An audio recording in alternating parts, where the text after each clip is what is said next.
So, here's a headline I bet you weren't expecting to hear today. The city of Waukegan's license director was just arrested for home invasion with a metal pipe, along with her two brothers. And before you ask, yes, this is real. Yes, this just happened, and yes, we need to talk about it, because this isn't just any random crime story. This is a case where a longtime city employee, someone who ran for mayor, someone who's been working for the city since 1995, allegedly broke into a tenant's apartment with her brothers and beat him so badly he needed 5 staples in his head. And according to prosecutors, this all happened because she wanted to evict someone without going through the legal process. Let me introduce you to Susana Figueroa. She's 60 years old and she's the license director for the city of Waukegan. That means she oversees business licenses, permits, regulatory compliance, making sure people follow the rules. The irony here is so thick you could cut it with a knife or maybe a metal pipe. Figueroa has been a fixture in Waukegan city government for almost 30 years. She ran for mayor back in 2013 as an independent candidate. She lost, got 791 votes compared to Wayne Motley's 3,130, but she stayed involved in city politics, eventually landing the license director position. She's also been involved in community activism. She worked with Faith in Place, an environmental and social justice organization. She was part of campaigns to shut down coal plants and improve environmental conditions in Waukegan. By all accounts, she's someone who's been deeply involved in her community for decades, which makes what allegedly happened on Friday, December 6th, all the more shocking. Here's what prosecutors say went down. Figueroa owns rental property in Waukegan, an apartment building in the 600 block of 10th Street. She had a tenant there, and apparently she wanted him out. But instead of going through the legal eviction process, the one that involves courts and notices and following the law, she allegedly decided to handle it herself. According to Assistant State's Attorney Michael Thace, Figueroa showed up at the victim's apartment on Friday with her two brothers, Juan Figueroa, 54, and Jose Figueroa, 55. The victim was home with a female friend. They were in bed together. And then, without warning, Susana Figueroa and her two brothers burst into the apartment. The victim told police that Jose Figueroa punched him in the face. Then, Juan Figueroa hit him in the head with a metal pipe. The victim managed to run out of the apartment and out of the building, where he flagged down police. He was taken to Vista Medical Center East in Waukegan, where doctors had to close a laceration on his head with 5 staples. When police went back to the apartment, they found all 3 defendants, Susana, Juan, and Jose, still inside. The victim positively identified all 3 of them. Now, here's where the defendants' version of events gets interesting, because they don't deny they were there. They don't deny there was a physical confrontation, but they claim the victim attacked them first. Both brothers told investigators essentially the same story. They were there to help their sister clear out or empty the apartment. They knocked on the door, got no answer, so they entered anyway. And then, according to them, the victim came at them with a butter knife, so Jose punched him and Juan hit him with the pipe. A butter knife. They claim they were defending themselves against a butter knife by hitting someone in the head with a metal pipe. Let's just take a moment to appreciate the absurdity of that defense. Your Honor, he had a butter knife, so naturally my client had to crack his skull open with a metal pipe. What choice did he have? I mean, even if, and this is a big if, even if the victim did have a butter knife, you entered his apartment uninvited while he was in bed with someone. In what universe does that constitute self-defense? But here's what really matters. What the Figueroas were attempting to do is called a self-help eviction. And in Illinois, self-help evictions are completely illegal. Let me explain what that means, because this is important. In Illinois, and really in every state, landlords cannot just show up at a rental property and physically remove tenants or their belongings. You cannot change the locks. You cannot shut off utilities.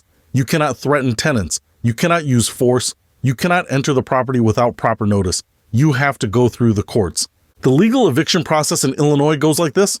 First, the landlord has to give proper written notice. For non-payment of rent, that's a 5-day notice. For lease violations, it's 10 days. Then, if the tenant doesn't comply, the landlord has to file an eviction lawsuit in court. There's a hearing. If the landlord wins, the court issues a writ of execution. Then and only then the sheriff can physically remove the tenant.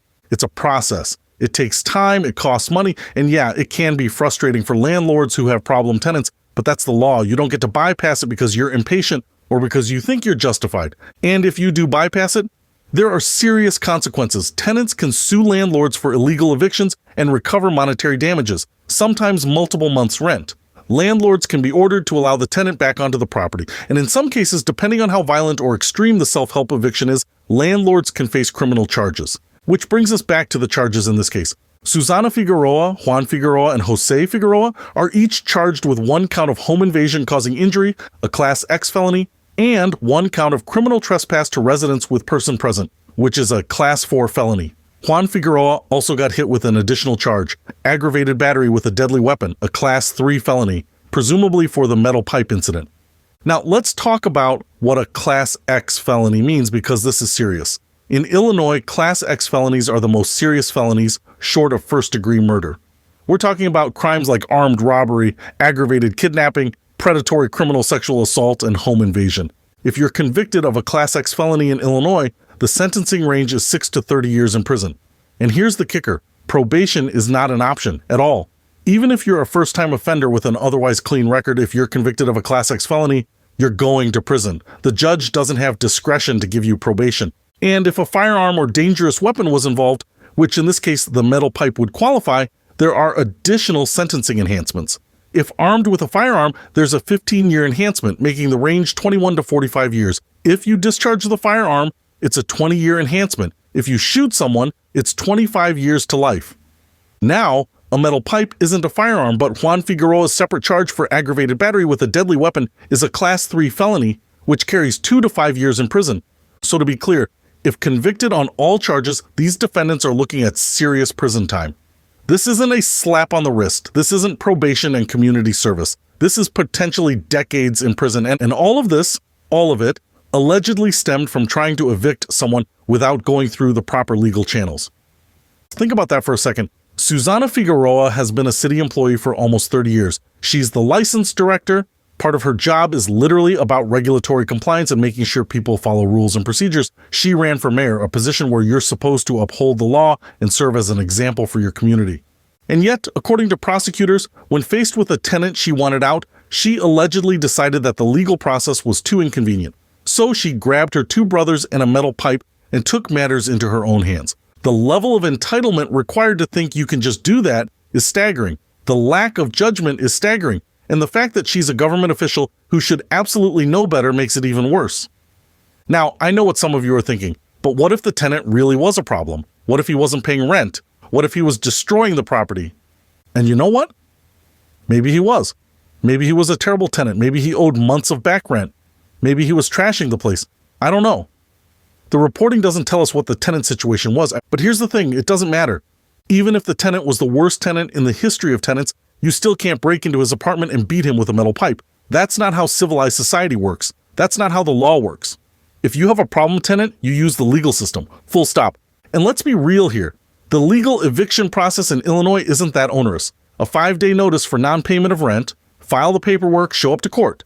Most uncontested evictions can be done in a matter of weeks. It's not fun, it's not free, but it's the process, and if you're a landlord, dealing with that process is part of the cost of doing business. But apparently that wasn't fast enough or convenient enough for Figueroa. There's also another layer to this that I find deeply troubling. The victim was in bed with someone when this happened. Think about how terrifying that must have been. You're in your own home, in your own bed, and suddenly 3 people burst in and start beating you. You run for your life with blood pouring down your face. That's traumatic. That's the kind of thing that gives you nightmares. And according to prosecutors, when police arrived, all 3 defendants were still in the apartment. They didn't even leave. They just stayed there, as if they had every right to be there, as if what they'd just done was perfectly normal and acceptable. The sheer audacity of that is mind-blowing. Now, as of right now, Susana Figueroa is still employed by the city of Waukegan. When reporters reached out to Waukegan Mayor Sam Cunningham for comment, he didn't respond. And the city's official statement was basically, "We don't comment on personnel matters," which is a standard response. But come on, your license director, someone who works in city government, just got charged with a Class X felony for allegedly beating a tenant with a metal pipe. At a certain point, no comment starts to look like you're trying to avoid dealing with an uncomfortable situation. I mean, if this were a teacher accused of assaulting a student, they'd be on administrative leave immediately. If this were a police officer accused of excessive force, there'd be an investigation and probably suspension. But a license director charged with home invasion? Apparently we'll just wait and see what happens. To be fair, people are innocent until proven guilty. Figueroa hasn't been convicted of anything yet. She's entitled to her day in court. Maybe there's more to this story that will come out at trial. Maybe her version of events will be more compelling when we hear all the details. But based on what prosecutors have laid out so far, this looks really, really bad. The defendants were scheduled to appear in court again on January 16th. I don't know what the status of the case is now or whether plea negotiations are happening, but given the severity of the charges and the mandatory prison sentences involved, I'd imagine their attorneys are working pretty hard to see if they can get the charges reduced. Because here's the reality. If this goes to trial and they're convicted on the Class X felony, they're going to prison. There's no getting around that. The only question is how long. And that's assuming the prosecution can prove all the elements. They need to prove that the defendants knowingly entered the dwelling without authority, that someone was present in the dwelling, and that they used or threatened force causing injury. Based on the victim's injuries, 5 staples to close a head wound, and the fact that he was transported to the hospital, the injury element seems pretty solid. The entering without authority part seems clear, and use of force? Well, a metal pipe to the head seems pretty unambiguous. The only real defense angle I can see is the self-defense claim about the butter knife. But honestly, that's a tough sell. You entered someone else's apartment without permission. Even if he did grab a kitchen utensil, which by the way seems like a reasonable response to 3 people bursting into your home, that doesn't give you the right to beat him. So where does this leave us? I think there are a few takeaways here. First, this is a reminder that being a public official doesn't make you above the law. If anything, public officials should be held to a higher standard. You're supposed to be serving your community, upholding the law, setting an example. When you allegedly commit a violent felony, that's a betrayal of public trust. Second, this is why we have legal processes for things like evictions. Yes, the process can be slow and frustrating, but it exists for a reason. To protect both landlords and tenants, to ensure due process, and to prevent exactly this kind of vigilante nonsense. If you're a landlord and you think the eviction process is too cumbersome, I'm sorry, but that's part of the deal. Don't become a landlord if you're not willing to follow the law. Third, this case is a stark illustration of how quickly things can escalate. Maybe this started as, we're just going to go over there and talk to him, or we're just going to make our presence known. But then someone got punched. Then someone grabbed a pipe, and now 3 people are facing decades in prison. Was it worth it? Was expediting an eviction by a few weeks worth potentially spending the rest of your life behind bars? Obviously not. And finally, this is a reminder that we never really know what's going on behind the scenes with the people around us. Susana Figueroa had a long career in public service. She was involved in her community. By all outward appearances, she was a respectable member of Waukegan society. And then one day, she's arrested for allegedly beating a tenant with a metal pipe. Life comes at you fast.